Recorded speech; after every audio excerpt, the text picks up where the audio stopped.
Jack Thunder and the Fragments of Anima. Book 5. Fire. Chapter 3. Surf Ship Down.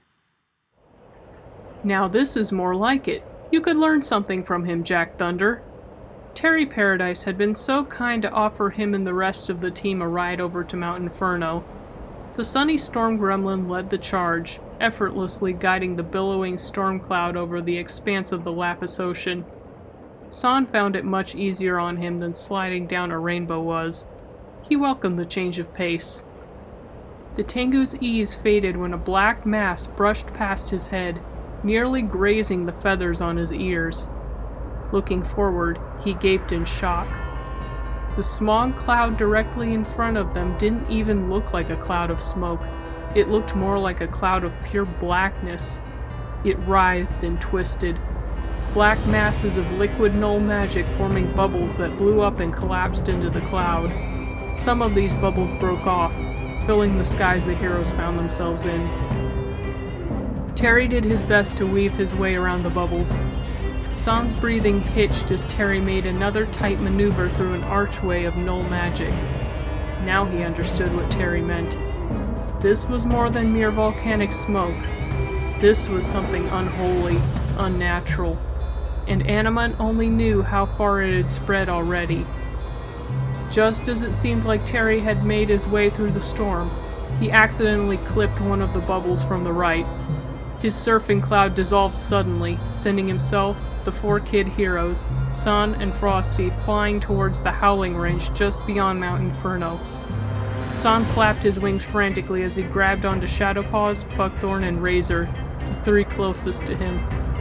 Jack Thunder used Stormbringer to produce several clouds in their path to try and cushion their fall. Even so, all of them made a rough landing. San found himself face down in the snow, Shadowpaws and Buckthorn still in his arms. At least, he thought he was in the snow.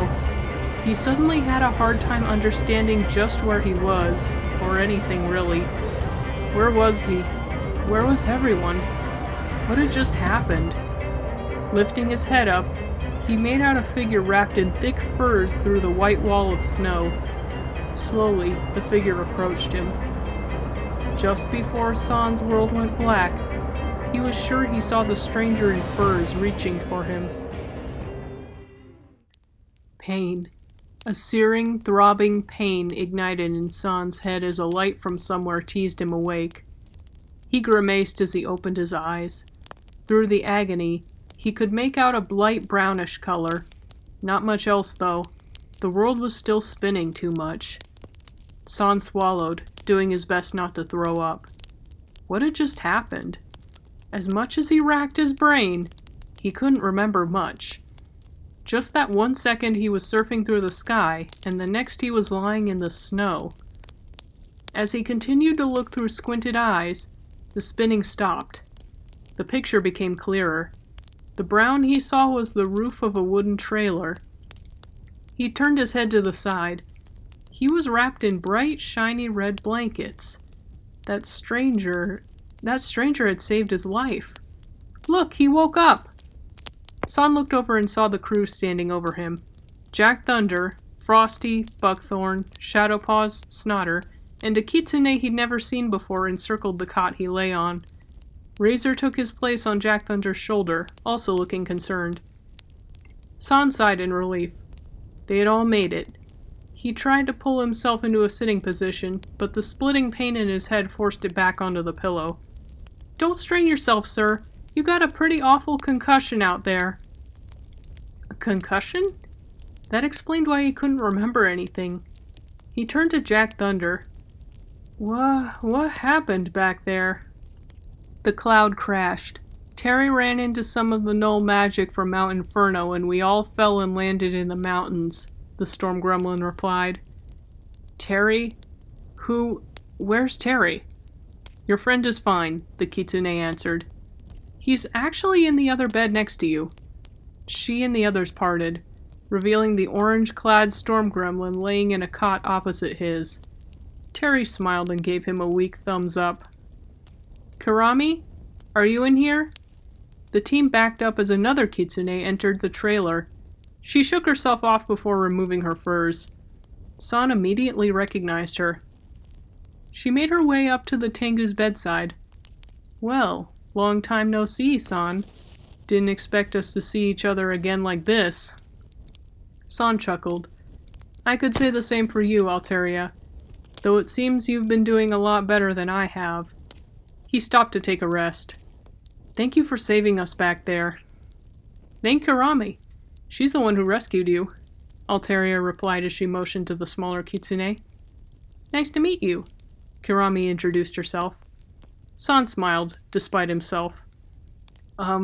Excuse me," Terry Paradise interrupted, "but have you seen whatever's going on at Mount Inferno? It's even worse than it was before." Altairia and Kirami both turned to face Terry. "You saw it too?" Terry nodded. "That's why we're here. I surfed them all over here on a cloud. We would have been fine if I hadn't run straight into one of those bubbles." "Bubbles?" Kirami went over to the window facing Mount Inferno. To her shock, Terry was right. The smoke coming from Mount Inferno bubbled and boiled, looking more like black ink than smoke. There was no way that this was Grimhide's doing. All of a sudden, a beast with a horned skull for a head popped its head in through the window. Kirami jumped back in shock. A look of irritation crossed her face. "Ruby, how many times have I told you not to do that?" The skull-headed tiger mewed and motioned its head towards the mountain. Kirami sighed. "I know, I saw it too." Ruby turned her glance towards Jack Thunder. He clasped onto Stormbringer a bit more tightly. He had never seen an Inferno cat up close before. Inferno cats tended to live in lands where fire magic was abundant, such as the jungle of the Wise Serpent. They took the form of great tigers with skull-like faces, brimstone fur, and flaring manes. And this one was focused on the staff in his hand, amber eyes shining faintly. "What do you see now?" Kirami turned her gaze towards Ruby's. Her eyes were drawn towards the trident-shaped staff in his hand.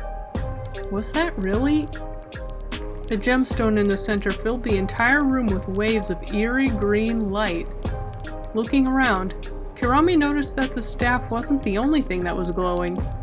The necklace around the reef siren's neck, the pink and maroon cannon the Nekomata carried, and the broad axe the fairy snail slung over her back were all pulsing with different colors of light. Kirami threw her hands up to shield her eyes. Meanwhile, Altairia gazed in wonder.